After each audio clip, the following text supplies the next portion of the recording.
Notamos entonces, hermanos, ahí, como ya he mencionado, tenemos este versículo que tenemos ahí. Voy a pasar a la siguiente imagen, no sé si Felipe me puede ayudar.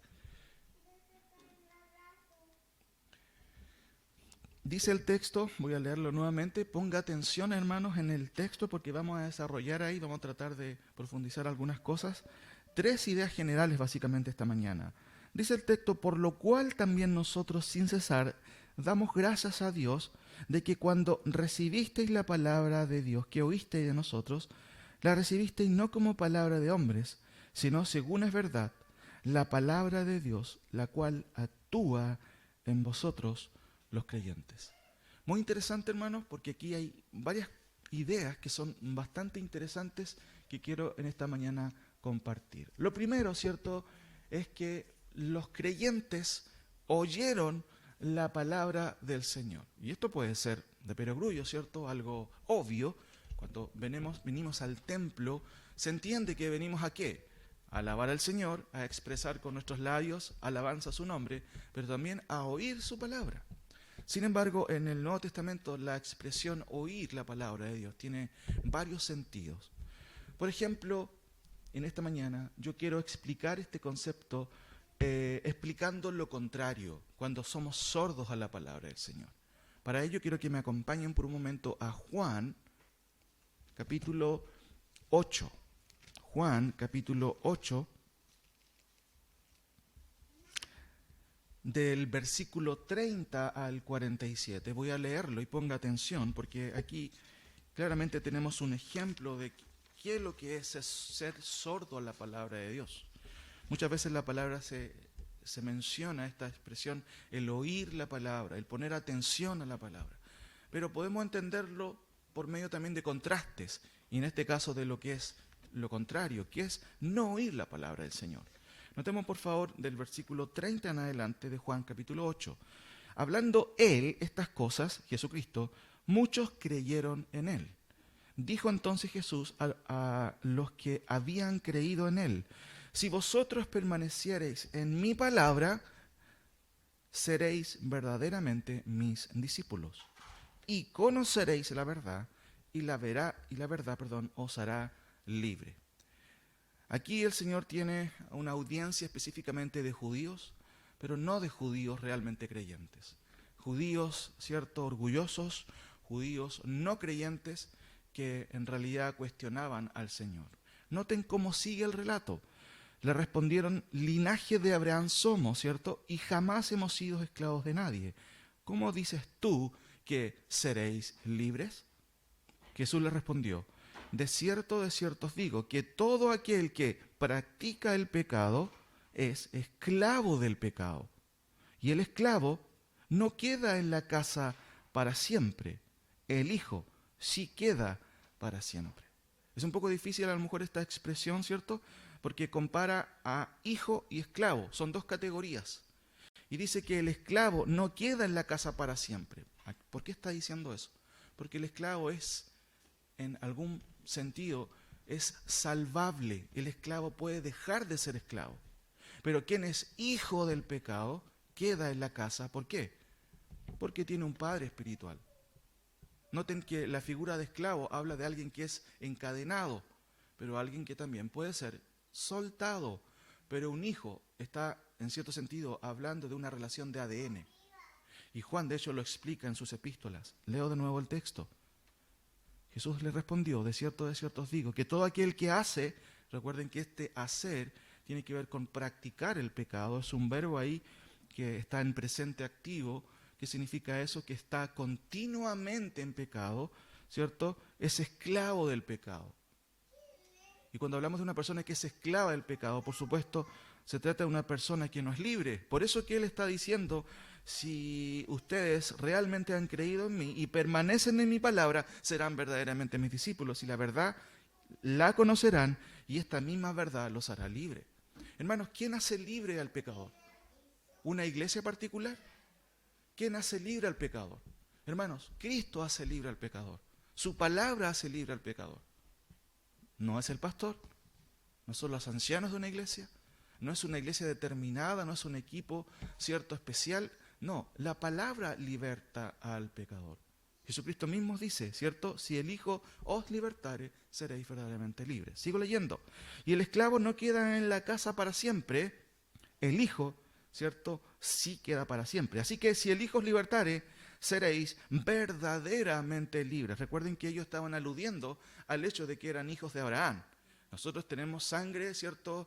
Judía, venimos de una estirpe muy importante, y el Señor les dice, bueno, no sacan nada con ser hijos de Abraham en el sentido sanguíneo, necesitan ser hijos de Dios, y para ser hijos de Dios necesitan ser libres, primero, de su ADN. Y noten, hermanos, que Jesucristo va a seguir explicando qué es lo que significa esto. Sé que sois descendientes de Abraham, ¿se da cuenta? Pero procuráis matarme porque mi palabra no haya cabida en vosotros. Yo hablo lo que he visto, ¿cierto?, cerca del Padre, y vosotros hacéis lo que habéis oído cerca de vuestro Padre. Respondieron y le dijeron, nuestro Padre es Abraham. Jesús les dijo, si fueseis hijos de Abraham, las obras de Abraham haríais, pero ahora procuráis matarme, hombre que os he hablado la verdad, la cual he oído de Dios. No hizo esto Abraham. Vosotros hacéis las obras de vuestro padre, ¿cierto? Entonces le dijeron, nosotros somos, ¿cierto?, nosotros no somos nacidos de fornicación. Un padre tenemos que es Dios. Noten la respuesta de Jesús. Jesús entonces les dijo, si vuestro padre fuese Dios, ciertamente me amaríais, porque yo de Dios he salido y he venido, pues no he venido de mí mismo, sino que Él me envió, el Padre. ¿Por qué no entendéis mi lenguaje? Una muy buena pregunta. Recuerden que los tesalonicenses lo primero que hacen es, por supuesto, recibir la palabra, pero aquí menciono yo este primer acto antes de recibir la palabra, que es oír la palabra, poner atención a la palabra. Y aquí Jesucristo está ya yendo más profundamente y le dice, ¿por qué no entendéis mi lenguaje? No sé si usted se ha puesto a hablar con alguien y en algún momento dice, creo que estamos hablando lenguajes muy diferentes. Tú estás entendiendo esto y yo estoy tratando de decir esto otro. Y Jesús está diciéndoles a ellos, ¿por qué no entendéis mi lenguaje? Y añade, porque no podéis escuchar mi palabra. Noten, todo tiene que ver con oír. Ustedes no entienden lo que yo estoy diciendo. No pueden escuchar lo que yo estoy diciendo. ¿Será que hay un problema auditivo acá? ¿Un problema médico? Por supuesto que ese no es el problema. Noten lo que sigue diciendo Jesucristo ya con palabras más punzantes. Versículo 44. Vosotros sois de vuestro padre Abraham. ¿Qué dice su Biblia? Fuertes palabras. Vosotros sois de vuestro padre el diablo, y los deseos de vuestro padre queréis hacer. Él ha sido homicida desde el principio y no ha permanecido en la verdad. ¿Por qué? Porque no hay verdad en él. Cuando habla, mentira habla, podríamos añadir. Eso significa de suyo habla. Es natural que Satanás hable mentiras. Porque es mentiroso y padre de mentira. Y a mí, porque digo la verdad, no me creéis. ¿Quién de vosotros me redarguye de pecado? Pues si digo la verdad, ¿por qué vosotros no me creéis? El que es de Dios, noten este versículo, el que es de Dios, y una buena pregunta aquí en esta mañana, ¿es usted de Dios?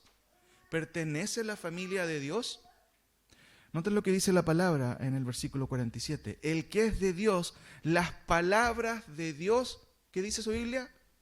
Oye, sigo leyendo. Por esto no las oís vosotros, porque simplemente no sois de Dios. ¿Cuál es la primera expresión que notamos aquí, hermanos? Noten. Por lo cual también nosotros sin cesar damos gracias a Dios de que cuando recibisteis la palabra de Dios que oísteis de nosotros, dice el texto, la recibisteis no como palabra de hombres, sino según es verdad. ¿Qué hicieron primeramente los creyentes de Tesalónica? Y esto es básico. Oír la palabra de Dios. Ahora, ¿qué no es oír la palabra de Dios de acuerdo a este resumen? Notemos algunas cosas que aparecen ahí en la pantalla. No es estar de acuerdo con lo que se está oyendo. Y si ustedes pueden leer en el contexto, ¿cierto? En el versículo 37, Jesucristo está diciéndole, sé que sois descendientes de Abraham, pero procuráis matarme. Noten, personas que decían ser de la herencia de Abraham, el padre de la fe, pero que tenían en el corazón intenciones, ¿cierto?, homicidas, querían matar a Jesús. Esto nos habla de que en primera instancia obviamente ellos no estaban de acuerdo con la palabra del Señor. Sé que sois descendientes de Abraham, pero procuráis matarme porque mi palabra no haya cabida en vosotros. Noten esta expresión, porque mi palabra no haya cabida en vosotros. Eso es lo que dice ahí, no estar de acuerdo. Muchas veces conversamos con las personas y la primera muralla que podemos y notamos que debemos sortear es justamente eso. Es que yo no estoy de acuerdo con lo que dice la palabra o la Biblia. No estoy de acuerdo. Eso sucede, hermanos, cuando alguien es sordo a la palabra del Señor. Más que tener un asentimiento por la palabra del Señor, en primera instancia no está de acuerdo. Tiene objeciones de primera. O a la primera, ¿cierto? Cuando escucha la palabra del Señor. Dice, no, es que esto no puede ser. Generalmente en los TDU, ¿cierto? Muchas veces se invitan a las autoridades, y específicamente en el TDU que se da en Santiago, ustedes pueden ver, a veces se muestran los rostros de las autoridades, y sus rostros claramente revelan, ¿cierto? Una hostilidad, ¿cierto? Un no estar de acuerdo con lo que habitualmente se predica. Y eso es si se predica realmente la palabra de Dios. Y en muchos TDU en realidad tristemente no se hace eso. Pero han habido ocasiones en donde sí se ha predicado la palabra y habitualmente los rostros, las cámaras filman rostros que no están de acuerdo, ciñendo, ¿cierto?, las frentes y moviéndose un poco en el asiento, demostrando que no están de acuerdo con lo que están escuchando. Segunda cosa, cuando una persona es sorda, no reconoce la verdad, no se da cuenta, ¿cierto?, de que esto es lo más correcto que pueda haber. Noten que en el contexto, en Juan, ¿cierto?, Juan 8, Jesucristo desnuda a estas personas que son sordos a la palabra del Señor. Dice el versículo 39, respondieron y le dijeron, nuestro padre es Abraham. Jesús les dijo, si fueseis hijos de Abraham, las obras de Abraham ustedes harían. No son capaces de reconocer cuál es la actitud o cuál es la respuesta de una persona que tiene fe realmente. No reconocen la verdad. Tercera cosa, no entienden el mensaje del Señor. Hay una palabra muy interesante que usa el Señor Jesucristo en el contexto, ¿cierto? Dice el 40, pero ahora procuráis matarme a mí, hombre que os he hablado la verdad, la cual he oído de Dios. No hizo esto Abraham. Vosotros hacéis las obras de vuestro padre.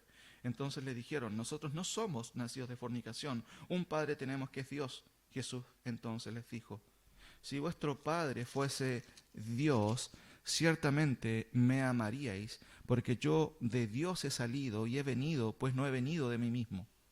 ¿Por qué no entendéis mi lenguaje? Y esta es una muy buena pregunta, porque esa expresión dice que las personas que no conocen a Dios no entienden el mensaje. Y la palabra no entender el mensaje, hermanos, tiene que ver con no estar familiarizado con las palabras del Señor. ¿Por qué no entendéis? Y ahí se usa una palabra interesante en el texto original, la palabra ginosco, que tiene que ver con conocer por relación o por estar involucrado con alguien. ¿Por qué no entendéis mi lenguaje? ¿Por qué no es familiar para ustedes? ¿Por qué tengo que explicarles cosas obvias que un creyente genuino debería entender? Ustedes no la entienden. Dicen tener una herencia abrahámica. Soy hijo, ¿cierto?, de pastor. Nací en un hogar cristiano. Eso no sirve, hermanos. Conocí a los primeros fundadores de la corporación. Así que conozco muy bien mi herencia. Eso no sirve, hermanos queridos. Jesús está hablando con personas que eran judíos, conocían la Torá, eran descendientes físicamente de Abraham, pero no eran creyentes, no conocían realmente al Señor. Y lo que está diciendo aquí el Señor justamente y hace una pregunta: ¿por qué no entendéis mi lenguaje? Parece que mi lenguaje es chino para ustedes. Permítanme esa expresión. Parece que lo que yo estoy diciendo para ustedes no significa nada.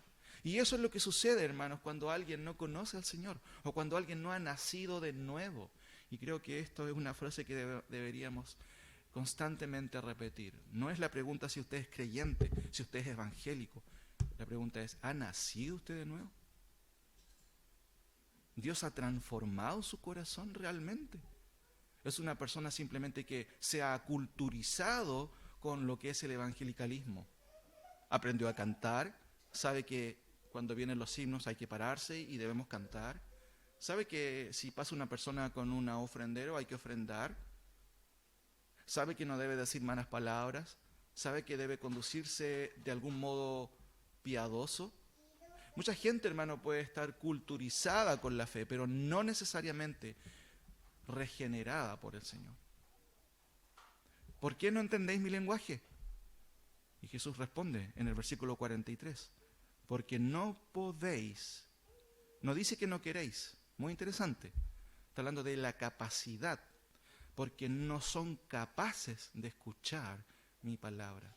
No tienen capacidad interna para hacer de mi palabra una palabra, justamente como claramente aquí Pablo está explicando. Noten, dice Pablo: por lo cual también nosotros sin cesar damos gracias a Dios de que cuando recibisteis la palabra que primero oyeron, la recibieron ¿cómo? No como palabra de hombres. Hermanos, los judíos, ¿cierto? En la mente de ellos, Jesús simplemente era un hombre cualquiera, no era Dios. Y mucha gente que conoce la palabra de Dios, simplemente la palabra de Dios, ¿cierto? En muchos casos es cualquier tipo de palabra. Puede ser un sermón, ¿cierto? A lo mejor ético, pero que no tiene trascendencia espiritual. Si no, este templo estaría lleno, hermanos, porque el que quiere escuchar la palabra de Dios, el que es de Dios, quiere oír la palabra del Señor, quiere escuchar la palabra del Señor. Y es triste, ¿cierto?, observar con el transcurso del tiempo que a quienes, ¿cierto?, supuestamente debería uno predicar, ¿cierto?, doctrina, es necesario volver a explicar el Evangelio, porque hay que acordarles que deben escuchar la palabra. Hay que muchas veces llamarlo para que asistan al templo con algo que es básico: escuchar la palabra del Señor. Dice Pablo: por lo cual también nosotros sin cesar damos gracias a Dios de que cuando recibisteis la palabra de Dios que oísteis de nosotros, ustedes no la descartaron diciendo: no, estas son ideas, son simplemente de Pablo, de Silvano y Timoteo, son ideas humanas simplemente. No, ellos recibieron esa palabra no como palabras de hombres que eran ellos, sino como la palabra de Dios. Noten lo que dice el texto: no como palabras de hombres, sino según es en verdad la palabra de Dios, la cual actúa en vosotros los creyentes. Por eso es que Tesalonicenses se destaca, hermanos, como una iglesia ideal, una iglesia que a pesar de la persecución que ellos estaban sufriendo, ellos recibieron la palabra del Señor. Finalmente, hermanos, cuando los judíos están conversando con el Señor, claramente demuestran que no son creyentes. Y como dice el texto, no crees que es verdad. Cuando uno es sordo a la palabra del Señor, cuando uno es sordo a oír la palabra del Señor, bueno, una de las primeras evidencias es que no estás de acuerdo. No me parece lo que escuché esta mañana. Siempre estás con cuestionamientos, constantemente. Y hermano, ¿quién está con cuestionamientos constantemente? El hombre que es incrédulo. El hombre que camina por la plaza. Muchas veces cuando evangelizamos no nos encontramos necesariamente con personas hostiles, pero en varias ocasiones nos encontramos con personas que en primera instancia no estaban de acuerdo con lo que le estábamos diciendo. ¿Por qué? Porque no tienen los oídos espirituales para poder escuchar lo que es la palabra del Señor. Segunda cosa, no reconocen la verdad, no logran comprender quién es Cristo. Muchas veces preguntamos en la evangelización: ¿tú sabes quién, cierto, fue Juan el Bautista, por ejemplo? Es increíble, hermano. Muchos no tenían ni idea quién es Juan el Bautista. porque no conocen la palabra del Señor. Un personaje importantísimo justamente en lo que es el cristianismo. Por otro lado, no entienden el mensaje, no les entra, no tiene que ver, hermanos, con una cuestión reflexiva. Porque a la luz de lo que estoy haciendo esta mañana, ¿cierto? Y habitualmente es lo que hago, es tratar de ser muy claro en lo que explico. Y en general es claro, tiene que ver con una cuestión del corazón, tiene que ver con una cuestión espiritual. Es este mensaje, ¿cierto? ¿Late este mensaje en mi corazón? ¿Mi corazón responde de manera correcta al llamado de Dios? No tiene que ver con semántica, hermanos, muchas veces. No tiene que ver con gramática, tiene que ver con algo espiritual. Por eso alguien que es sordo a la palabra de Dios no está de acuerdo, siempre está cuestionando la palabra del Señor. Y es increíble que dentro de lo que conocemos el pueblo cristiano, cuánta gente que dice ser cristiana siempre está cuestionando la palabra del Señor. Bueno, aquí tenemos un ejemplo de personas que se criaron bajo el judaísmo, se criaron bajo la Torá, el Pentateuco, pero no conocían a Dios. Aún más, revelaban sentimientos que, por supuesto, pertenecen a alguien que no es salvo. ¿Por qué? Porque querían matar al Señor. Ahora, ¿por qué no entendéis mi lenguaje? Vosotros sois de vuestro padre el diablo. Imagínense que alguien le diga a usted, usted es hijo del diablo. ¿Por qué razón? Porque los deseos del diablo quieres hacer. Por eso es que el apóstol Juan, si me acompañan a la primera epístola de Juan, esto no es solamente algo que Jesús Cristo dijo, hermanos, sino que también expande el mismo apóstol Juan. Primera Juan capítulo 3, versículo 7, muchas veces lo hemos dicho, lo hemos leído.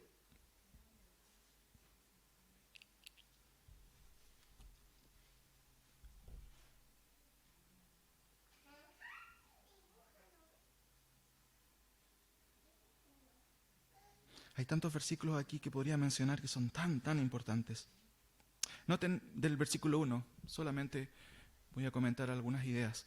Mirad cuál amor nos ha dado el Padre para que seamos llamados, noten, hijos de Dios. En el contexto de Juan, las personas con quien está hablando Cristo, evidentemente no son hijos de Dios.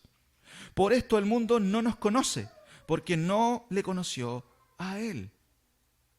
Amados, ahora somos hijos de Dios y aún no se ha manifestado lo que hemos de ser. Pero sabemos que cuando Él se manifieste, seremos semejantes a Él, porque le veremos tal como Él es. Y todo aquel que tiene esta esperanza en Él, y una buena pregunta esta mañana, ¿usted tiene la esperanza de que cuando Cristo venga por su iglesia, usted va a ir con Él? ¿Tiene esa esperanza, hermano? Noten, si usted tiene esa esperanza, noten lo que la Biblia da por sentado de lo que usted va a estar haciendo. Miren, y todo aquel que tiene esta esperanza en Él, ¿qué hace? Se purifica a sí mismo, así como Cristo es puro. No estamos hablando de perfección en todo el sentido de la palabra, pero noten para que aclaremos más el tema. Todo aquel que comete pecado, por supuesto, infringe también la ley, pues el pecado es infracción de la ley. Hay una ley que Dios nos dio, que son los mandamientos. Es muy claro. Si alguien viola esa ley, es un infractor de esa ley. Y sabéis que Él apareció para quitar nuestros pecados y no hay pecado en Él. Y todo aquel que permanece en Él no peca. Todo aquel que peca no le ha visto ni le ha conocido. Uno puede enredarse entre este versículo medio como trabalengua, ¿cierto? Dice, todo aquel que permanece en Él no peca. ¡Wow! Y si yo le hiciera la pregunta en el día de hoy, ¿usted ha pecado esta semana? Lo más probable es que sí, hermano. Y aquí es donde evidentemente se necesita un poquito de profundizar en el texto. En ambos casos se usa un presente continuo. ¿Y cuál es la idea? La idea es la siguiente: todo aquel que permanece en Él no permanece en el pecado. Esa es la idea. Dice el texto, todo aquel que permanece en Él no está continuamente pecando. Todo aquel que está continuamente pecando no le ha visto ni le ha conocido realmente. Ahora, Noten por favor qué es lo que dice el versículo 7. Y esto es para todos nosotros. Hijitos, nadie os engañe. El que practica justicia, el que hace una conducta continua, ¿cierto? No está hablando de perfección el apóstol Juan, pero está hablando de regularidad. El que hace justicia con regularidad es justo como Cristo es justo. Pero noten el versículo 8. El que practica el pecado, el que continuamente está embarrándose en el lodo, que dice su Biblia, pertenece al diablo. Porque el diablo peca desde el principio. Para esto apareció el Hijo de Dios. Gloria a Dios por eso. ¿Para qué? Para deshacer las obras del diablo. Por eso, todo aquel que es evangélico, no dice eso el texto. Todo el que aceptó a Cristo en su corazón, eso no dice el texto. ¿Cuánto daño, hermanos, ha hecho esta costumbre de decirle a las personas? No, solamente tienes que repetir una oración. ¿Cuántas personas hemos considerado como creyentes? Porque no, yo hice una oración cuando tenía tanta edad. Y a veces sus frutos de vida no tienen ninguna relación con una persona que ha conocido al Señor. Por eso el texto dice, todo el que practica el pecado, aunque haya hecho la oración del pecador, sigue siendo una persona perdida, sigue siendo un hijo del diablo.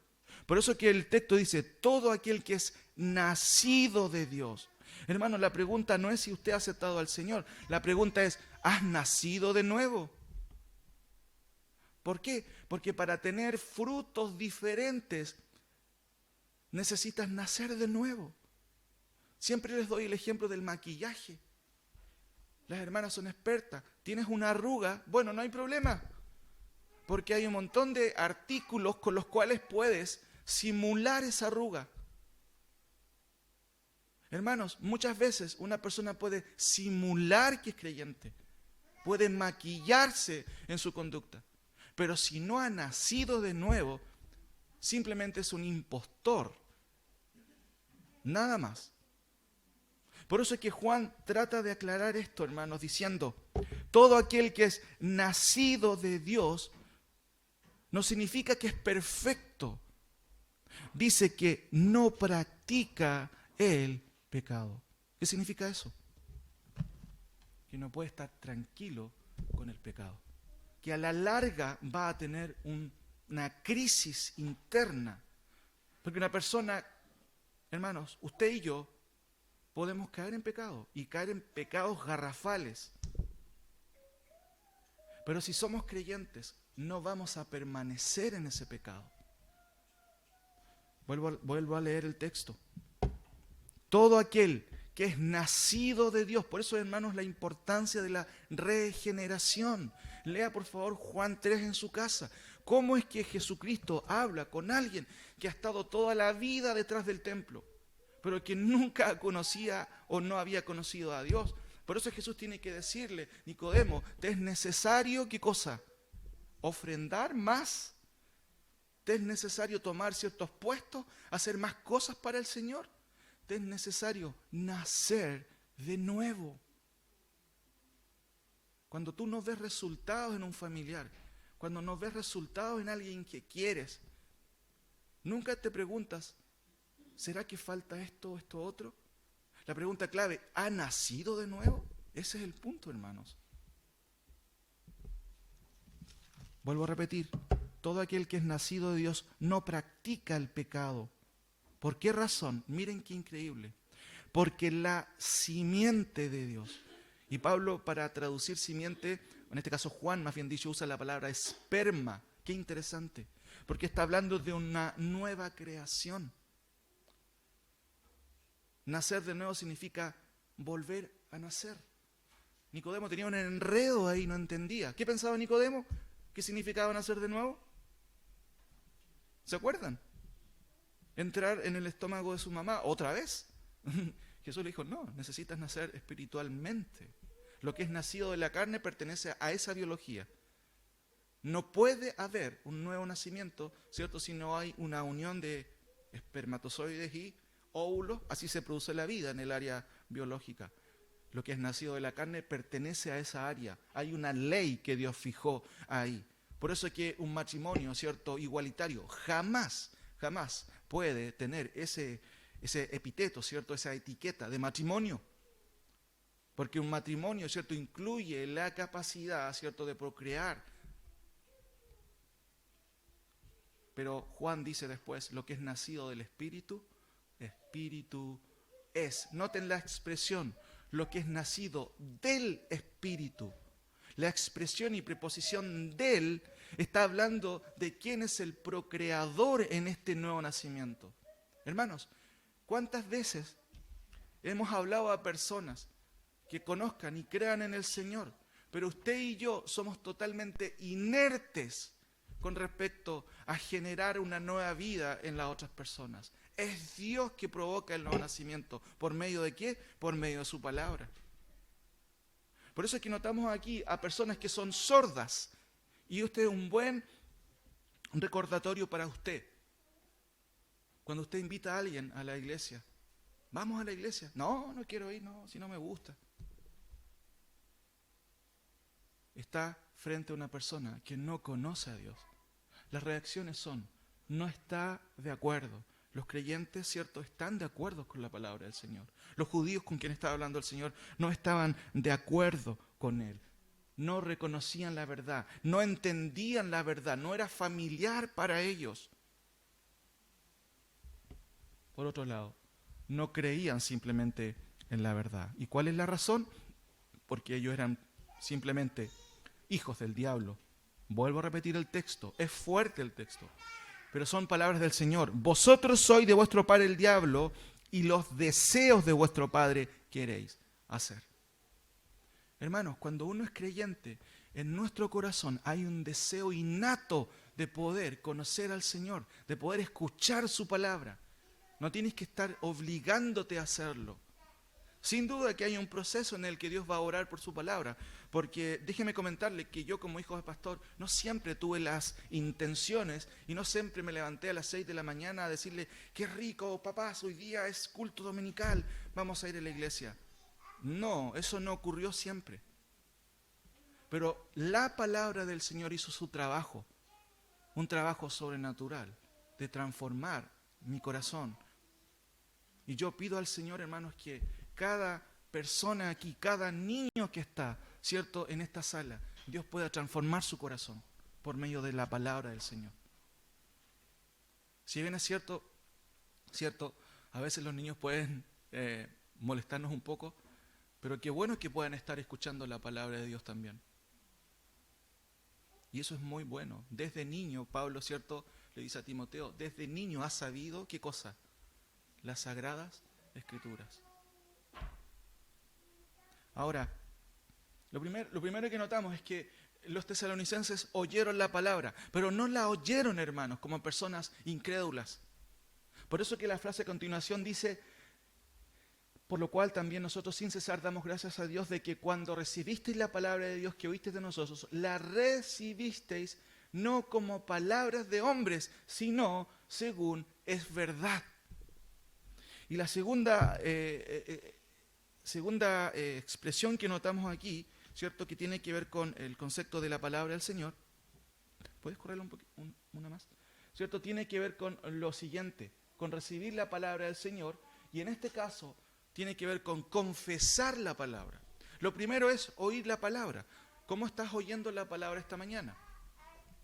¿Te parece complicado la expresión o el sermón? ¿No estás de acuerdo? ¿Estás de acuerdo en lo que está predicando el expositor? Si el expositor está predicando la palabra del Señor, ¿cierto? Evidentemente tú vas a estar con tu Biblia y vas a estar diciendo, ok, esto es lo que dice la Biblia, sin duda.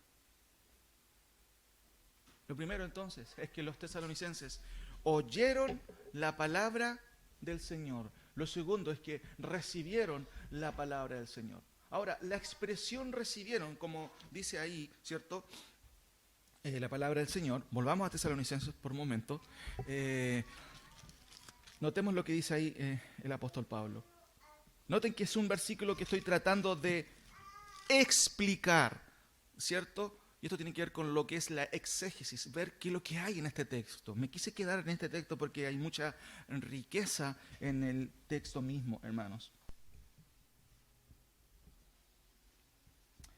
Por lo cual también nosotros, sin cesar, damos gracias a Dios de que cuando recibisteis la palabra que oísteis de nosotros, la recibisteis, ¿cierto? No como palabras de hombres, sino según es verdad la palabra de Dios, la cual actúa en vosotros. Ahora, es muy interesante, hermanos, que aquí se usan dos palabras interesantes. La primera tiene que ver con una palabrita, ¿cierto? Que tiene que ver con los sinónimos de la recepción de la palabra. En el Nuevo Testamento se usan a lo menos tres palabras que se distinguen para recibir. Y voy a tratar de ser bastante claros aquí. Se usa una palabra común para recibir, por ejemplo, y Juan recibió 5 panes. Extendió la mano y recibió 5 panes, digámoslo así. Esa es la palabra lambano, que se usa generalmente para traducir la palabra recibir. Hay otra palabra que significa y se llama dejomai, y quiere decir no solamente la idea de recibir algo, sino la expresión de esto. Miren, noten por favor. ¿Qué significa eso? ¿Qué les sugiere eso? Una cosa es recibir algo, la otra es tomarlo y abrazarlo, aceptarlo, considerarlo. Yo sé que muchos de ustedes han repartido tratados. ¿Cuántos lo han recibido? Muchos. ¿Cuántos han abrazado ese tratado? ¿Cuántos lo han realmente asimilado? Bueno, ese es otro avance del concepto de recibir.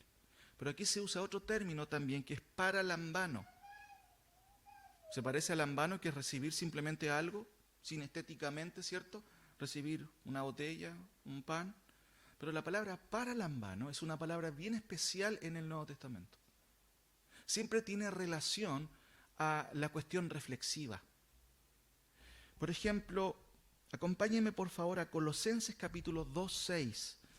Colosenses capítulo 2:6.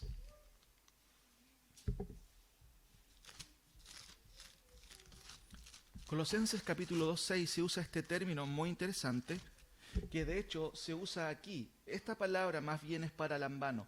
Dice, por lo cual también nosotros sin cesar damos gracias a Dios de que cuando recibisteis la palabra de Dios que oísteis de nosotros, la abrazaste. Esa es la idea aquí. Paralambano es esta expresión, ¿cierto? Aquí en el texto dice paralambano y aquí dice dejomai.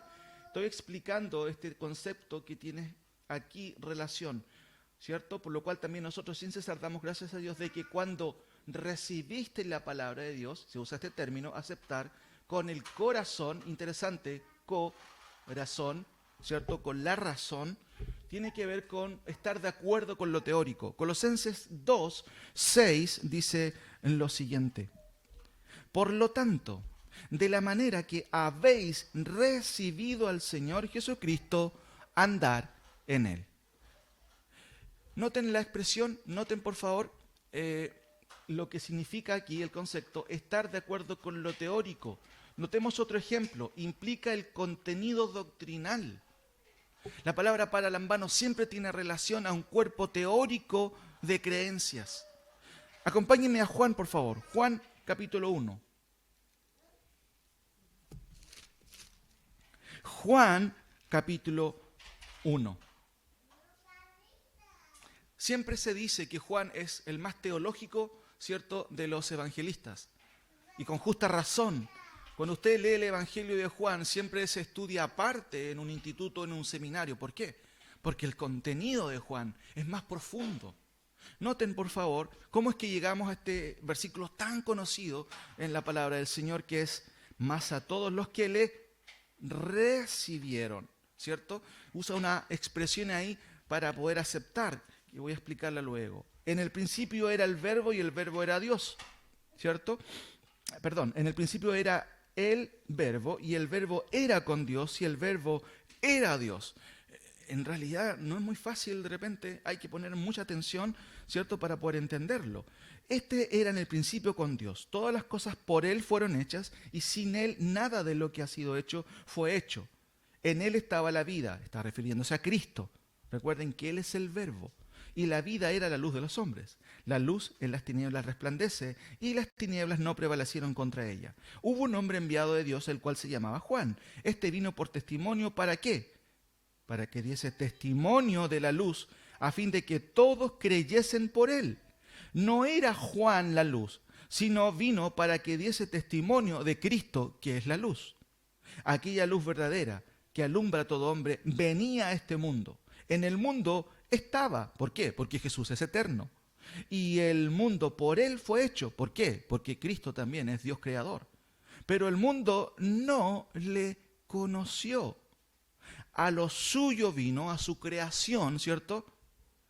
Y los suyos, plural, ¿cierto? A su pueblo, ¿qué hicieron? ¿Qué dice el texto que hicieron? Los suyos. No lo aceptaron. ¿Por qué no lo aceptaron? El concepto también está incluido aquí. Porque no aceptaron sus prerrogativas divinas. No aceptaron que Jesús era el Verbo encarnado. No aceptaron que Él era el creador de todas las cosas. Hermano, decir aquí viene el Mesías es una cosa. Porque Mesías significa el ungido. Y los reyes en el Antiguo Testamento obviamente eran ungidos. Pero añadir que aparte aquí viene Cristo, el Mesías, o añadir que viene Dios encarnado, ya trajo muchos problemas para muchas personas. Por favor, acompáñenme un momento a Hechos, capítulo 9. Me acordé de un pasaje interesante que tiene relación aquí también. Hechos 9, sin perder de vista Juan. Hechos 9, versículo 20. Noten el mismo apóstol Pablo sus primeras predicaciones. Fue un exitazo. Noten. Enseguida predicaba a Cristo en las sinagogas diciendo que este era el Hijo de Dios. Hermano, por favor, yo creo que comprendan el contexto. Llega un día, ¿cierto?, una persona a predicar de Cristo, ¿cierto?, que quizás no todos conocían o que estaban empezando a conocer, y se predicaba de él que era el Hijo de Dios. Si alguien dijera hoy, y de hecho no faltan los sectarios que dicen, yo soy el Hijo de Dios, aparece de vez en cuando en las noticias que alguien es el Cristo, que llegó al Cristo, no sé si usted ha visto ese tipo de noticias, pero no faltan los que dicen, aquí ha llegado el ungido. Por supuesto que eso causa una sensación, una reacción, y no inmediatamente positiva. Y noten lo que dice Hechos 9, 21. Y todos los que le oían, ¿cómo estaban?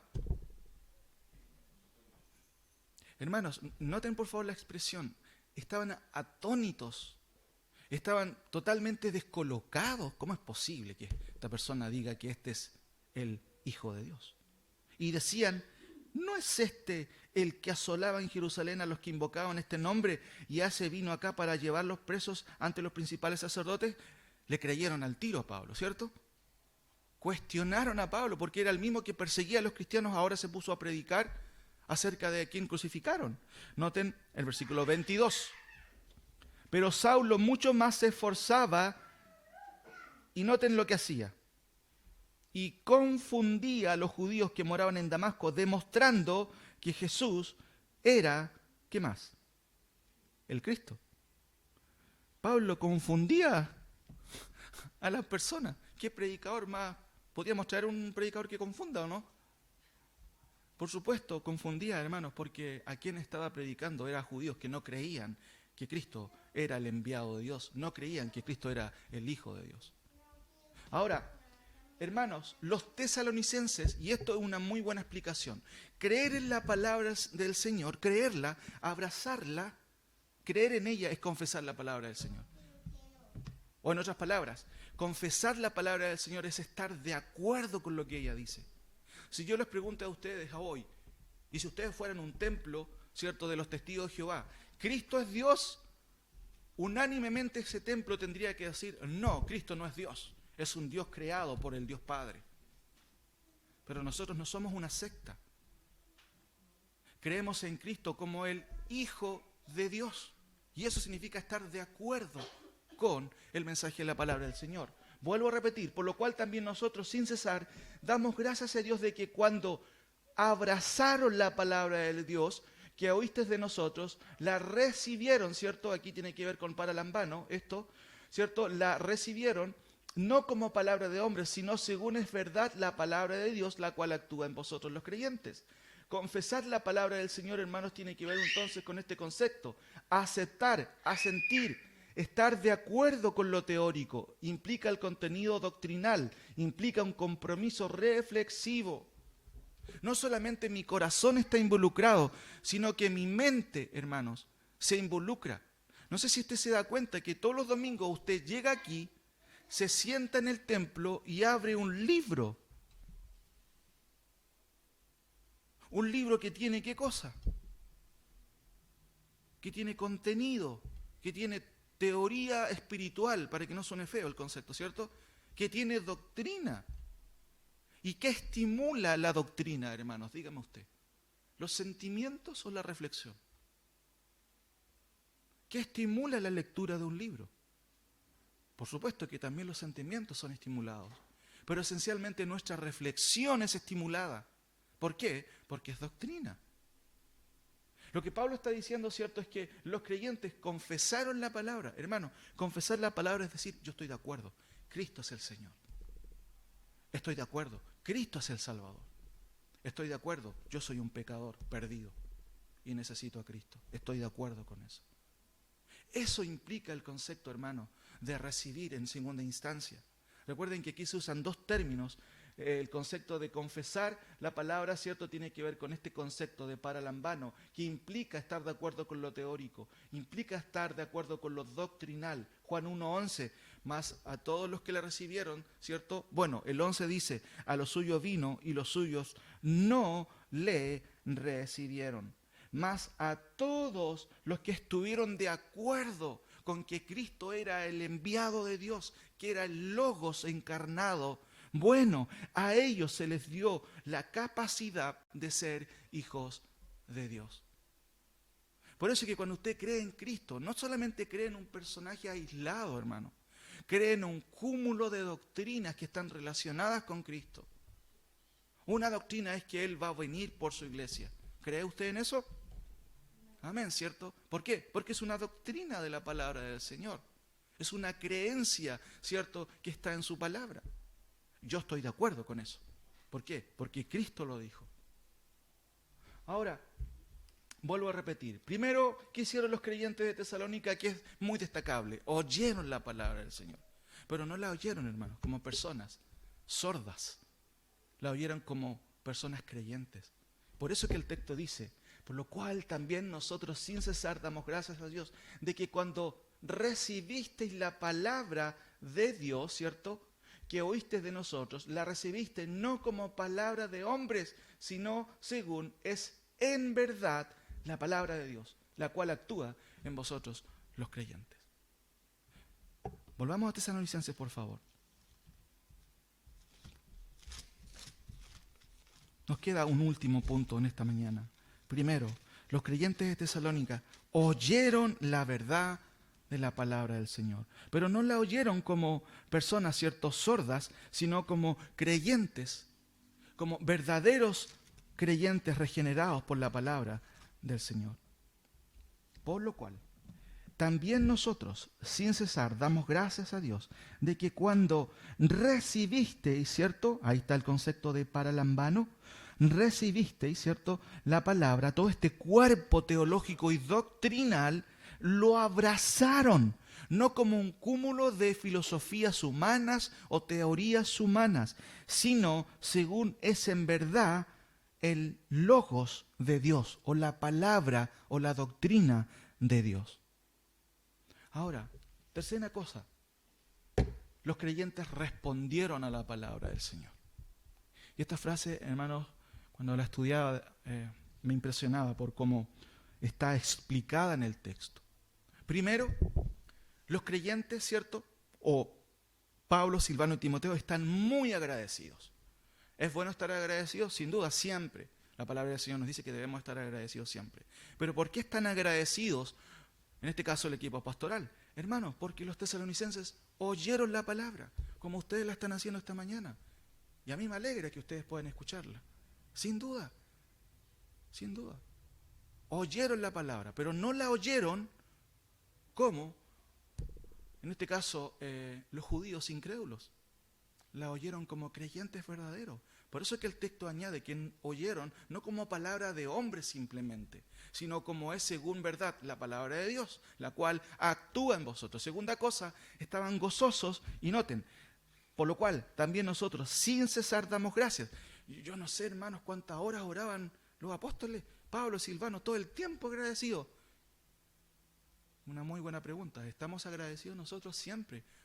¿O nuestro discurso, nuestro relato es quejas constantemente? Hermanos, como creyentes, sin duda pasamos por dificultades, pero debemos dar gracias al Señor siempre, en nuestras oraciones, por lo que tenemos, por nuestros trabajos, por la salud, por la vida, por las oportunidades que el Señor nos da. Debemos dar siempre gracias. Primero, porque ustedes oyeron la palabra del Señor. Segundo, porque confesaron la palabra. Hermanos, confesar la palabra significa estoy de acuerdo con esto, y específicamente con la doctrina escritural. Les leo nuevamente el texto desde el punto de vista de lo que quiere decir Pablo. Por lo cual, también nosotros sin cesar damos gracias a Dios de que cuando recibieron el aspecto teórico, doctrinal, ¿cierto?, de la palabra de Dios, que ustedes oyeron de nosotros, la abrazaron. Ahí está el concepto de dejomai, que significa no solamente recibir algo, sino significa abrazar algo, ¿cierto? Dice el texto, la recibieron o la abrazaron no como palabras de simples hombres, sino según es verdad la palabra de Dios, la cual actúa en vosotros. Y esto último tiene que ver con que ellos respondieron a la palabra. Ahora, hermanos, la palabra actúa en vosotros es muy interesante en el texto original. Es la palabra energeo, que se parece mucho a la palabra energía. De hecho, un gran teólogo, Francisco La Cueva, un teólogo protestante, creyente sin duda, acuñó este concepto del energismo. Déjenme explicarle algunas palabras medias extrañas. Por ejemplo, en la salvación, en la regeneración, se dice que es una obra monergista. Viene de mono, no del mono que está en el zoológico, ¿me entienden o no? Sino del concepto de uno solo actuando. Cuando Juan explica a Nicodemo, ¿cierto?, que debes nacer de nuevo, ¿usted nota en el texto de cuáles son los pasos para seguir para nacer de nuevo? ¿Hay algún paso ahí que se explique? Miren, volvamos a Juan, es bueno recordarlo, para que usted pueda comprobar con su Biblia. Juan, capítulo, ¿dónde está el relato de Juan con Nicodemo? Capítulo 3. Versículo 5. Respondiendo Jesús le dijo, versículo 3. De cierto te digo. ¿Se acuerdan lo que significa la palabra de cierto te digo? En el texto original dice amén, amén. Te voy a contar una verdad, pero esta sí que es la verdad. No sé cómo decían antes los chicos, la verdad purísima, no me acuerdo, hay un dicho ahí. Te voy a contar, pero esta sí que es la verdad. Esa es la idea de este de cierto digo. Que el que no naciere de nuevo no puede ver el reino de Dios. Y Nicodemo le explica, ¿cierto? O le pregunta, pero ¿cómo un hombre viejo puede entrar nuevamente al vientre por segunda vez? Versículo 5, respondiendo Jesús les dijo, de cierto te digo, que el que no naciere de agua, que es una alusión a la palabra del Señor. Recuerden que la palabra limpia, la palabra purifica. Y esto tiene mucho sentido en el contexto con un judío que conoce muy bien todos los lavamientos en el Antiguo Testamento. Lo hemos explicado en otras ocasiones. Juan 15, por ejemplo, es muy claro en ese sentido. Déjenme leerlo brevemente, ¿cierto?, para poder tener la referencia. Yo soy la vid verdadera y mi Padre es el labrador. Todo pámpano que en mí no lleva fruto, lo quitará. Y todo aquel que lleva fruto, lo limpiará para que lleve más fruto. Y vosotros estáis limpios, ¿cierto? ¿Por qué cosa? Por la palabra que os es hablado. Cuando Jesús le dice que es necesario nacer del agua, está refiriéndose a que Hermanos, lo que necesitamos, lo que necesita tu ser querido que no conoce a Dios, es escuchar la palabra. No necesita escuchar mi experiencia o tu experiencia. Necesita escuchar la palabra del Señor, explicada, enseñada a sus ojos. Noten, respondiendo Jesús le dijo, de cierto te digo, que el que no naciera del agua y del Espíritu, ¿cuál es el agente divino actuando en una nueva vida espiritual? Díganme ustedes, ¿cuál es el agente? El Espíritu Santo. Por eso que dice del agua y del Espíritu. ¿Quién provoca el nuevo nacimiento, hermano? No es un ritual piadoso y con buenas intenciones. La última vez que llevé a una persona a Cristo usando un método que no es bíblico, ¿cierto? Fue la última vez que me di cuenta que ya no iba a hacer eso, porque la Biblia no indicaba eso. La persona aceptó, repitió todo lo que yo le dije. No estoy diciendo, hermanos, que usted si hizo la oración es un falso pecador, o un falso creyente. No, no. A pesar de que yo hice la oración del pecador y usted seguramente la hizo, a pesar de eso hay muchos creyentes genuinos, sin duda, sin duda. Pero lamentablemente muchas veces hemos descansado solo en eso y no en la evidencia que el Espíritu Santo va a dar a una persona que realmente ha sido convertido. La última vez que hice eso fue, de hecho, en Victoria, con una persona. Perfecto, todo estuvo perfecto, hubieron lágrimas incluso. Pero esa persona jamás, hermano, pisó el templo de una iglesia, jamás. ¿Por qué? Porque en algún momento yo pensé que yo podía formar algo que no me corresponde. Por eso es que la Biblia dice que te es necesario nacer del agua y del Espíritu. No podemos mandar, hermanos, al Espíritu Santo a decirle, Espíritu Santo, haz esto otro. Recuerden que el Espíritu Santo es Dios y es soberano. Por eso es que la única explicación es que le da Jesús a Nicodemo es lo siguiente. Noten por favor el versículo 7. No te maravilles, no te impactes, que no te impacte esto. ¿Por qué? Porque tú conoces muy bien pasajes como Jeremías 31. Anótenlo por favor y lo leen en su casa. Tú conoces muy bien pasajes como Ezequiel 36 y Ezequiel 37. Así que no te maravilles de lo que estoy hablando. Jeremías 37, 36 y 37 hablan del nuevo nacimiento, hermano, de cómo se produce. Jeremías 31, del 31 en adelante, léalo por favor en casa, con calma. Nicodemo tenía que haberse acordado de esos conceptos, de cómo Dios un día en el futuro va a transformar a su pueblo Israel. ¿Por medio de qué? Por medio del nuevo pacto y específicamente por el medio del nuevo nacimiento que usted y yo, si somos creyentes verdaderos, hemos experimentado. Y dice, no te maravilles de que te dije, o es necesario nacer de nuevo. Y noten el versículo 8, el viento sopla de donde quiere, y el viento claramente es una alusión al Espíritu Santo. La palabra neuma es la misma para viento como para espíritu. Y es una alusión al Espíritu Santo. El viento sopla de donde quiere y oye su sonido. Pero hay algo que tú no puedes hacer, que es manejar el viento. Te das cuenta cuando hay viento. Hermano, ¿cómo te das cuenta que hay viento? Las hojas de los árboles se mueven. Muchas veces en el sur tenemos este dicho, está norteando. ¿Lo has escuchado? O está corriendo sur, porque te das cuenta de que el viento está actuando. Pero noten lo que dice el texto, el viento sopla de donde quiere y oye su sonido. Puedes darte cuenta, hay viento. Mas ni sabes de dónde viene ni a dónde va. Y aquí lo que hace Jesucristo es romper esta metáfora y introducirnos a una explicación más teológica. Así es todo aquel que es nacido del Espíritu. ¿Qué significa eso? Que cuando hay una persona nacida de nuevo, así como se mueven las hojas de los árboles, tú vas a ver que hay cosas que experimenta y revela la persona. ¿Y cómo lo llama la Biblia? Frutos del Espíritu. Tú vas a ver, wow, esta persona no responde como antes respondía. Esta persona quiere ir a la iglesia. Es raro. Nunca ha querido ir a la iglesia. Te la encuentras leyendo la Biblia. Siempre converso en casa y me recuerdo de mi sobrino Lucas. Ya se leyó la Biblia completa y ahora nuevamente por segunda vez la está leyendo y va en Éxodo. Y cuando el tío va para allá, no le digo que tenemos grandes conversaciones teológicas, pero el tío me dice, tío, mire, ¿qué pasa aquí? ¿Cómo se debe entender esto? Obviamente para mí es una alegría que un niño que habitualmente juega PlayStation, no sé, tiene otras entretenciones, esté leyendo por segunda vez la Escritura, hermano. ¿Cuántas veces usted le ha leído la Biblia?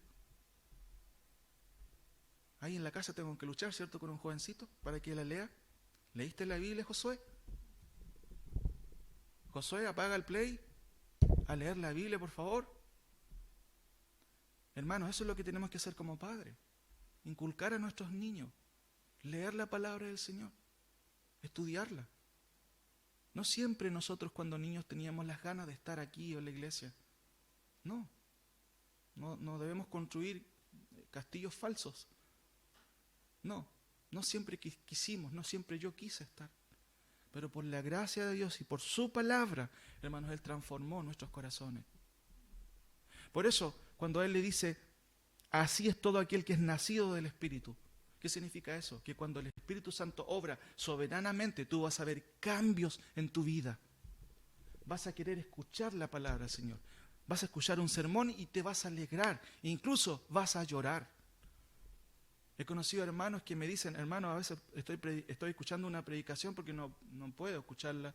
A veces la voy escuchando en el auto y a veces me salen mis lágrimas. Hermanos, qué increíble. Escuchando una predicación de la palabra del Señor. Por eso que alguien que realmente cree en la palabra del Señor, la abraza, la confiesa, dice, no, esto es lo que creo. Esto es lo que creo. Está de acuerdo con lo doctrinal. Ahora, respondieron a la palabra. Eso estoy tratando de explicar ahora último. Noten, por lo cual también nosotros sin cesar damos gracias a Dios de que cuando recibisteis la palabra de Dios, que oísteis de nosotros, recuerden, no la oyeron como la oyeron los incrédulos, la recibisteis, ¿cierto? No como palabras de hombres, según es en verdad la palabra de Dios, que además actúa en ¿quiénes? Por favor, ¿qué dice el texto? En los creyentes. ¿La palabra actúa en los incrédulos? Sí. La palabra de Dios actúa en los creyentes. Primera de Corintios dice que la palabra es locura para los que se pierden, más para nosotros es, ¿qué cosa? Poder. Y de hecho es ese mismo poder que necesita el incrédulo. ¿Para qué? Para que pueda cambiar su vida, para que pueda nacer de nuevo. Ahora, la palabra energía, hermano, significa trabajar en, estar activo en. ¿Qué significa eso? Que la palabra, como dice Hebreos, ¿se acuerdan? Hebreos capítulo, si no me equivoco, la palabra es viva. ¿Y qué más es? Eficaz. De hecho, en el texto original empieza diciendo, viva es la palabra de Dios. Como que estuviera saltando, imagínense. Está activa, es una ilustración. Hermanos, la palabra tiene poder de cambiar tu vida. Tiene la palabra de enderezar tu corazón. Tiene la palabra de darte vida espiritual. Por eso que ahí cuando dice, la cual actúa, ¿y por qué pongo aquí que los creyentes respondieron? Es porque hubo un poder eficaz que cambió sus vidas. Dos explicaciones más. El verbo energía implica actividad divina actuando. Les expliqué que el concepto que acuñó Francisco de la Cueva es energismo, un teólogo muy dotado por el Señor, que ha ayudado mucho, sin duda, con sus comentarios. Él ya, obviamente, murió hace tiempo. Él acuñó este concepto de energismo. El monergismo, recuerden, es uno actuando. En la salvación, hermanos, en la salvación, cuando se predica el Evangelio, si hay una conversión genuina, un cambio, un nuevo nacimiento, se habla de una obra monergista. ¿Qué significa eso? Es Dios resucitando a un herido, o a un enfermo, o a un muerto. Díganme ustedes. ¿Cómo dice Efesios capítulo 2? Y Él os dio vida, ¿cuándo? Lo primero que hace Dios es darte vida. Aquí seguramente tenemos personas que conocen, han ido al hospital varias veces. Lo primero que hace es cuando vas al hospital, lo primero que hace el enfermero es primero tratar y darse cuenta de con quién está tratando, con un muerto o con un vivo. Por eso es que primero te toman, ¿qué cosa? Signos vitales. Eso es lo primero.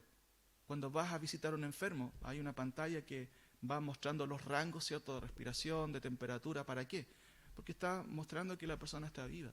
Pero hermanos, antes que conociéramos al Señor nosotros estábamos muertos.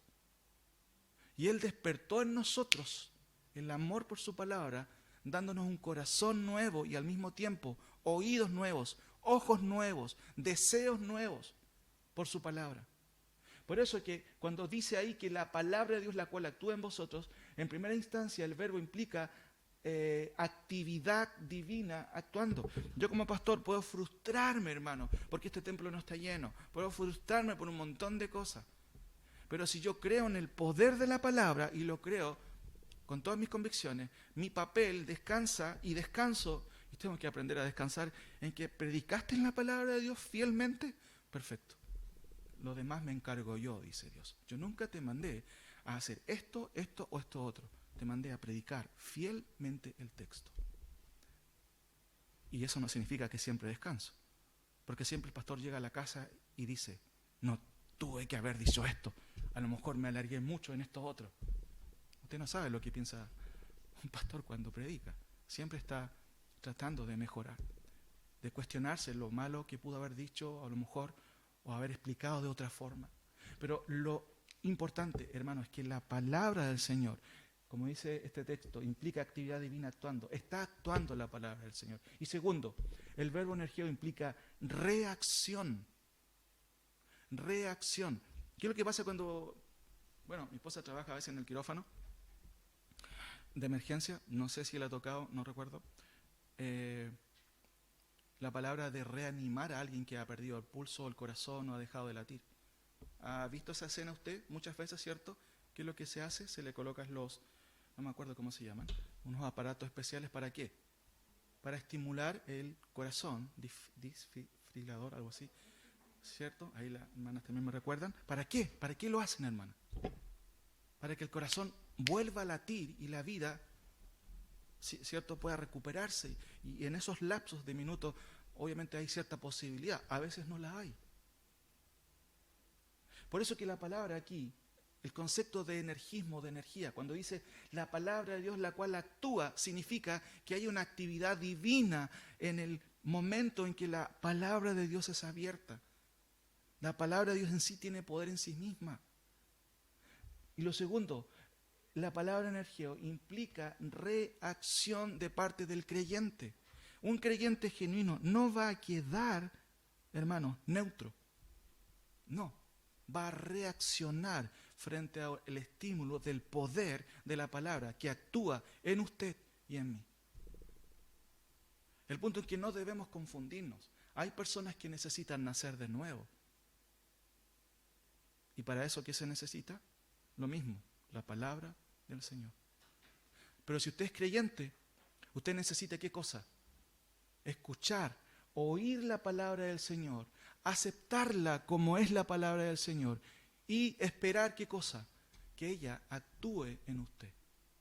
Muy interesante porque el verbo ahí, energeo, se encuentra en voz media. Muy interesante. ¿Por qué? Porque la voz media significa una reacción de nuestra parte. Recibimos una acción ajena a nosotros que nos estimula a hacer algo. Es lo mismo que el paramédico, ¿cierto? El enfermero pone el aparato para reanimar a una persona muerta, ¿cierto? Hay una acción, un agente que hace que reaccione esta persona. Hermanos, la palabra en los creyentes es lo que nos mueve a la santificación, a la santidad, a conocer más del Señor. Por eso, resumiendo, hermanos, lo que hemos visto esta mañana, los creyentes de Tesalónica, ¿cierto?, fueron personas que pasaban por problemas, pero el equipo pastoral está tan contento. ¿Por qué razón? Da gracias al Señor, porque primero, estos creyentes oyeron la palabra del Señor. Segundo, confesaron la palabra. El cúmulo, ¿cierto?, que tiene que ver con la doctrina misma, lo que incluye el cristianismo. Estuvieron de acuerdo con las prerrogativas de Cristo. No creían simplemente que era un hombre cualquiera, creían que era Dios. Y esa fue una doctrina que les llevó a muchos a ser perseguidos, hermanos, en el primer siglo. Pero ellos la abrazaron. ¿Cómo? Como palabra de Dios, no como palabra de hombres. Y finalmente ellos respondieron a la palabra de Dios. Mostraron frutos. ¿Por qué? Porque la palabra de Dios, hermanos, es energética, espiritualmente hablando. Por eso, si usted lleva 10 años en una iglesia y no muestra frutos, hermanos, podemos dudar de dos cosas. De la palabra del Señor que no tiene poder o de usted que no ha nacido de nuevo. ¿Qué cree usted? ¿Cuál sería la falla? Si usted no revela frutos espirituales, ¿la palabra de Dios? Yo creo que no. Porque la palabra de Dios, cuando actúa realmente, hay frutos. Déjenme concluir con 3 conclusiones que resumen todo lo que hemos visto esta mañana. Los tesalonicenses oyeron la palabra. Una buena pregunta esta mañana es, ¿cómo la oye usted? ¿Está de acuerdo con lo que la palabra del Señor dice? En este caso, hermanos, yo soy simplemente un parlante, nada más. A lo mejor no el mejor parlante, pero funciona. Y la pregunta es, ¿cómo oye usted la palabra del Señor? ¿Está de acuerdo? ¿Desea escuchar esa palabra? Segundo, los tesalonicenses confesaron la palabra. Por eso una buena pregunta es, ¿su mente se ha convertido? Un poco extraña la palabra. ¿Por qué su mente? Porque, hermanos, todo lo que usted tiene en las Escrituras tiene que ver con doctrina cristiana. Cristo, siendo el centro de la palabra del Señor, implica, ¿cierto?, enseñanza, mandamientos, preceptos. ¿Está de acuerdo con eso? ¿Su mente se acomoda a eso o usted cuestiona la palabra del Señor? Confesar significa decir, yo estoy de acuerdo con esto. Estoy totalmente de acuerdo. ¿Está usted de acuerdo con la palabra del Señor? Y por último, los tesalonicenses respondieron a la palabra del Señor. Hermanos, ¿usted reacciona ante la palabra del Señor? Muchas veces decimos a las personas, reacciona. ¿Qué te está pasando? Reacciona, cambia. Hermanos, los tesalonicenses reaccionaron a la palabra del Señor. ¿Por qué razón? Es porque la palabra del Señor, como claramente el apóstol Pablo y su equipo está diciendo, actúa, tiene poder divino, que genera efectos. Por eso una buena pregunta es, ¿usted ha reaccionado a la palabra del Señor? ¿Es un puente, en cierto sentido, que esta energía espiritual tiene resultados en usted? Oremos al Señor.